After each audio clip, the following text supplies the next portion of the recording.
Hello beautiful people! Welcome back to my channel. This is your Mama Sam. Hello mga amigo, amiga, kumare at kumpare. Kamusta kayong lahat?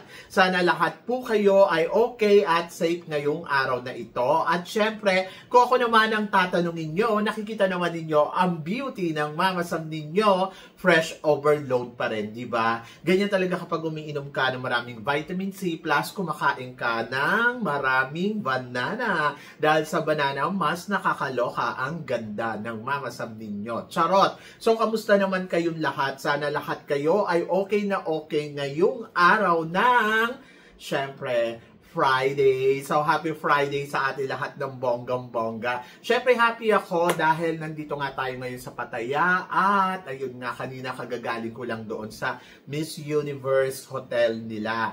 Ayun, so nakita ko syempre yung kandidata natin na napakaganda at syempre yung ibang candidates. So, yun. Kaya naman ngayong araw na to, marami akong hatid na chika. Pero bago ako tsumika ng bonggang-bongga, gusto ko munang syempre, magpasalamat sa inyong lahat sa walang sawang tumatangkilik dito sa Mama Sam Vlog. Araw-araw, lagi-lagi. Maraming salamat guys sa pagmamahal at suporta na binibigay ninyo. At hindi lang yan, sa mga makasolid na makamama Sam dyan. Hello po sa inyong lahat. Maraming salamat guys sa love and support. At eto nga, syempre ngayong araw na to, marami akong hatid na chika na talaga naman, nako, magtataas ang kilay ninyo ng bonggang-bongga sa mga pag-uusapan natin ngayon. Kaya guys, huwag na nating patagalin ang ating mga chika. So, para sa una nating chika, so, pambato natin sa Miss International, umaariba ng bonggang-bongga. Myrna Isguera, kabog na kabog. So, yon. Anong masasabi ko daw sa mga paandar ngayon ni Myrna? To be honest, wala pa naman siyang paandar. Pero nakikita ko na talagang fresh overload ang ating pambato. Yung kalma lang yung beauty niya. Ito yung morenang beauty na gustong-gusto ko dahil syempre ang nire-represent niya talaga ay pure Filipina beauty. Yung alam mo yon, yung parang simple lang pero makikita mo talaga sa kanya na Pinay na Pinay. At hindi lang yan, ang ganda, di ba? So yon, so ako parang feeling ko malakas ang kumpiyansa ko na papalo talaga to ng bonggang-bongga. And then, ayun, so, feeling ko hindi tayo ma-El Tocuyo kay Myrna Isguera.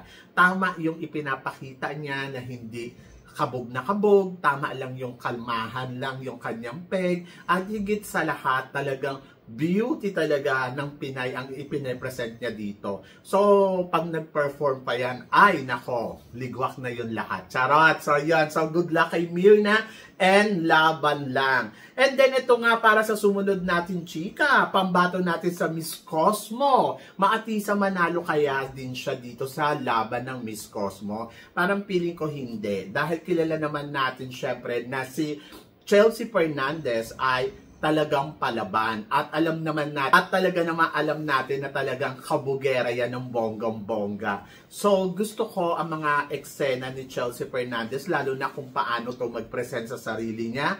At alam nyo, hindi yan magpapatalo ng ganun-ganun lang. Kung si Atisa tahimik lang, si Chelsea, nako, kapag ginawa nila yung ginawa nila kay Atisa, promise, bubungangaan sila ni Chelsea Fernandez. Charot, hindi. Kasi si Chelsea Fernandez, parang feeling ko kayang sakyan yung mga pinaggagawa ng Cosmo, na alam mo yun, na parang gusto nila yung parang nalalaro yung candidates or nalalaro yung winner nila. And then, I think kaya yung sabayan ni syempre ni Chelsea, sa mga pa-eksena pa lang neto ay talagang winner na. Plus matalino, di ba? Kaya laban yan Chelsea.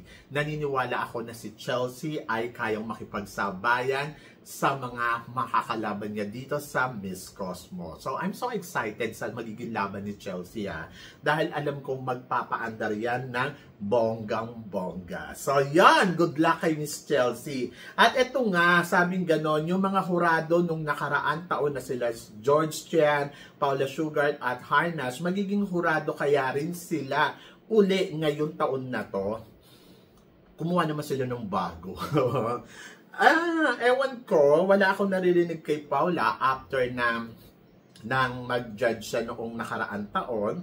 Hindi ko alam kung ngayon taon na to ay kukunin uli siya ng Cosmo. Kasi parang feeling ko, yung pag-judge noong nakaraang taon ni Paula para sa, alam mo yun, mapatunayan lang ng Cosmo, oh ayan, mga Miss Universe na yun. Kumbaga para sa promotion ng Miss Cosmo. So ngayon, hindi ko alam kung papalo nga ba uli si Paula Sugar, kung gusto niya pa ba mag-judge dyan, kasi parang feeling ko hindi bagay para kay Paula Sugar. Hindi bagay na, alam mo yon, na makapag-judge siya ng bonggang-bongga pa uli dyan sa Miss Cosmo. Mas gusto ko bumalik si Paula Sugar sa Miss Universe kasi syempre yung kalibre ni Paula Sugar ay pang Miss Universe naman talaga. Kaya umaasa ako na sana maisip to ni Paula, no? Tignan natin kung silang tatlo ay babalik sa Cosmo. Ganon! And then, of course, speaking of Miss Grand. So, ito nga, marami nga nagsasabi na sana daw si Emma Tiglao na lang daw ang hinilaban natin ng Miss Universe. Sana daw si Emma Tiglao ay sumali uli sa Miss Universe Philippines para mailaban ang sarili niya sa Miss Universe. Guys, kung ako ang tatanungin ninyo, kagabi nag-usap kami ni Emma. Sabi ko sa kanya, na huwag ka nang sumali sa iba pang pageant. Sabi niya, oo naman Mama Sam. Happy na ako at kontento na ako sa Miss Grand. Sabi ko, tama yan. Bakit hindi ko sila hinihingkayat si CJ Opiasa, si Emma Tiglao na mag-join uli sa Miss Universe o sa another pageant? Kasi enough na para maging Miss Grand talaga sila. Kasi sila talaga yung tinatawag na Grand Beauty. So, alam ko yung iba kinukumpara si Emma kay Atisa Manalo, pero guys, sa totoo lang, hindi sila parehas. Hindi pwede yung galawan ni Emma Tiglao maging galawan ni Atisa Manalo. Eh, sana si Atisa lumaban na lang ng Miss Grand. Kasi dapat maintindihan natin lahat na iba-iba talaga sila ng iba-iba talaga sila ng eksena. Sige, kung ilalaban natin si Emma Tiglao ng Miss Universe, tingin niyo mananalo ba? Tingin ko hindi. Kasi hindi siya grand. So, yan. Hindi siya pang Miss Universe. Pang grand siya. Ganon ang ibig ko sabihin. So, ang atake kasi ni Emma Tiglao, sinabi niya na nga rin to sa akin. Sabi niya, Mama, kaya pinili ko ang Miss Grand kasi feeling ko yung character ko pang Miss Grand talaga. So, ang Miss Grand kasi syempre dapat lagi kang poised, lagi kang, yung alam mo yun yung talagang grand beauty talaga, eksena doon, eksena dito, ayun yung beauty na meron sa Emma. And Emma is a very nice, very masa yung dating, and then I think fit na fit siya para sa Miss Grand title. And then ayun na nga, so enough na para masabi natin na anak, huwag ka nang sumali sa iba pang pageant, enough na yan. So yun yung masasabi ko. And nakikita ko naman na yes, para sa akin okay na ako para kay Emma na maging Miss Grand talaga siya at huwag nang sumali ng another pageant kasi hindi niya nakailangan yon. So tama na ang maging Grand Beauty, diba? So yan. At ayun yung sabi niya sa akin, Mama Sam, tama na po, enough na. O diba? So happy na ako doon. And then para naman sa sumunod natin, chika, Mr. Nawat at saka bagong Miss Universe, ayan, nagsanib puwersa na sila para sa girls na lumalaban ngayon sa Miss Universe. Yes, nakita ko nga to si Mr. Mayo at nakausap ko kaninang umaga. Ayun, so natutuwa ako kasi talaga iba din talaga yung kabaitan nito. Kumbaga parang alam niya kung paano makisama. And then, ayun, so sabi niya enjoy yung mga girls. Tapos sabi niya sa akin, sabi niya, you are a vlogger. Sabi niya, oh, welcome. And then natutuwa ako dahil yung attitude ni Mr. Mayo ay kaya niyang i-adjust para sa mga taong katulad ko, sa mga tao na, alam mo yun, na pwede niyang pakisamahan ng bonggang-bongga. So, hindi mo mararamdaman ako, CEO to ng Miss Universe.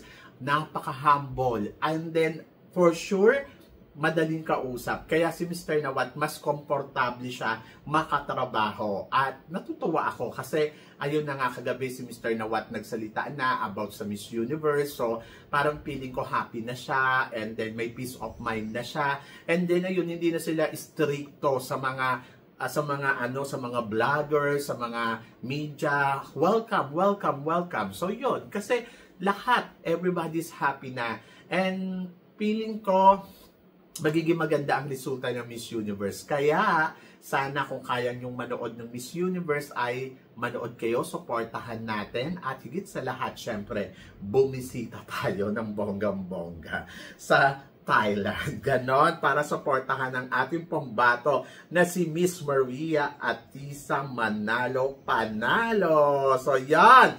And good luck, di ba? So, para naman sa sumunod natin, chika, Lola Osmel. Ito nga, may isinalat na issue. Sabing ganon, ang Miss Universe 2025 is Mexico. So, yon. So, pinupush talaga ba nilang manalo si Mexico? Si Mexico, sa totoo lang, kung mananalo siya, deserve niya yon. Pero dapat pakitaan niya tayo ng bonggang-bongga na execution, bonggang-bonggang eksena, bonggang-bonggang performance talaga. Para ma-convince tayo. Yung ganda niya, kamukha niya si Jinky Pacquiao. Maganda naman si Jinky Pacquiao, di ba? So, yon. And then, may hawig siya doon. Tapos, very nice yung personality niya. Yung humble, she talk well. Tapos, pag kinausap mo siya, bibigyan ka niya ng panahon. And then, I think, performance na lang yung hihintayin natin kung paano siya magpe-penetrate. And then, malalaman natin kung ano ang magiging eksena nga ni Mexico. Kung totoo nga yung sinasabi ni Osmel na siya ang ipapanalong Miss Universe. So, good luck, di ba? Ang sabi ni Mr. Nawat, yung mananalong Miss Universe, magi-stay sa Bangkok hanggang December 10. And then, after nun, so, pupunta na ng Mexico. Dahil sa Mexico pa rin daw ang headquarter ng Miss Universe. And then, ayun, hindi ko alam kung sa Mexico lang magi-stay o meron din silang planong dalhin sa New York. Yan. So, good luck sa kanila. And then, eto nga ang sumunod na balita.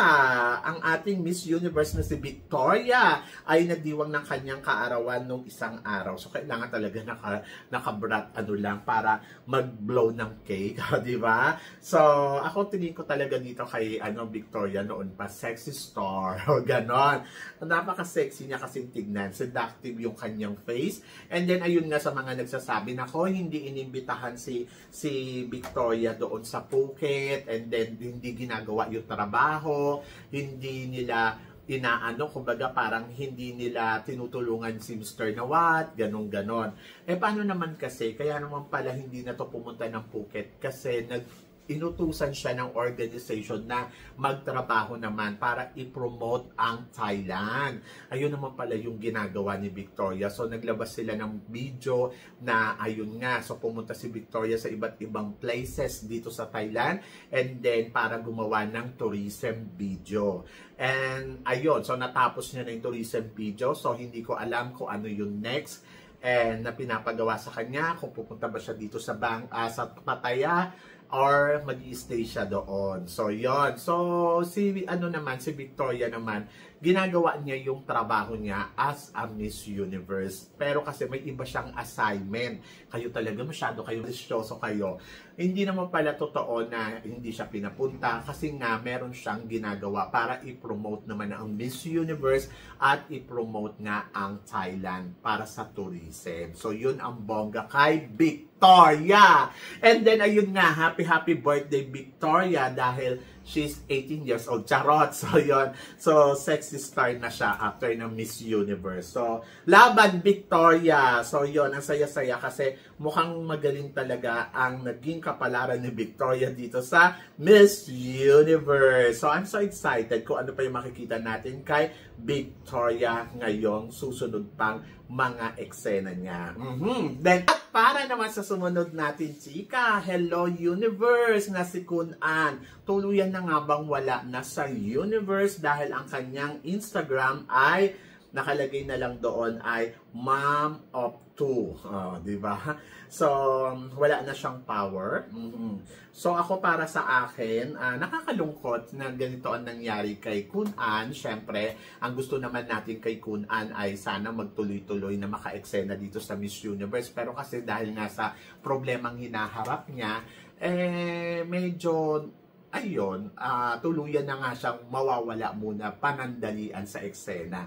Hindi ko alam kung babalik pa siya in the future. Siyempre lahat naman tayo gusto natin, di ba? Parang kabutihan sa isang tao na maganda ang mangyari. Pero kasi sa hinaharap kasi ni Kun An na medyo mabigat. And then, hindi ko alam kung makakabalik pa siya sa Miss Universe. Pero sabi ko nga, ang mga Thai naman, tulong-tulong lang yan eh, di ba? Mali mo, pahiramin siya ni Mr. Nawat ng 7 billion. Charot, so yun. Hindi, ang ibig ko ba sabihin ay sana maging maayos yung sitwasyon niya. And then, ayun, maluwang naman na tinanggap na ni Kun An na hindi na siya part ng Miss Universe. And then, let's see in the future, di ba? Kung ano ang mangyayari kay Kun An, kung siya ba ay magbabalik o hindi. So, yon. So, good luck kay Kun An and God bless. Diba? So, yon. Siyempre, ayaw naman natin na ganun ang mangyari sa kay Kun An. Kaya lang, ayun kasi yung binibigay ng kapalaran sa kanya. And let's see in the future kung ano pa ang magiging eksena niya. Diba? At para naman sa sumunod na chika, eto nga, my gosh, nakakaloka. Atisa Manalo, mapantayan kaya ang isang Catriona Gray? So, medyo mahirap para kay Atisa talaga ngayon na, alam mo yon yung demand ng mga tao. Kasi nga, di ba, parang ang mga tao kasi, ito yung gusto, ganito yung gusto makita, ganito dapat daw yung ginagawa. Siyempre, si Atisa naman, he tried yung best niya. Pero kasi hindi talaga nawawala sa shadow niya si Catriona na parang kinukumpara talaga na parang, ay nako, hindi niya kayang gawin yung dapat nagawa ni Catriona noon na lumalabas sa Miss Universe. Dapat ganito ang eksena. Ako, to be honest guys, yung nakita ko kanina uli si Atisa, mas gusto ko na hayaan niyo si Atisa na gawin niya kung ano yung gusto niya. Kasi sa totoo lang, ang ganda-ganda talaga ni Atisa. Sobrang mamahali ng itsura. And then, nandoon ako sa part na hayaan natin siya sa strategy game niya. Pagkatiwalaan natin kung ano yung galaw na gusto niyang ipakita. And then, nandoon ako sa part na malay ninyo, di ba? Bigla yang bang! O, ganon. Umeksena ng bonggam-bongga at malay ninyo, manalo tayo ng Miss Universe na hindi nyo inaasahan.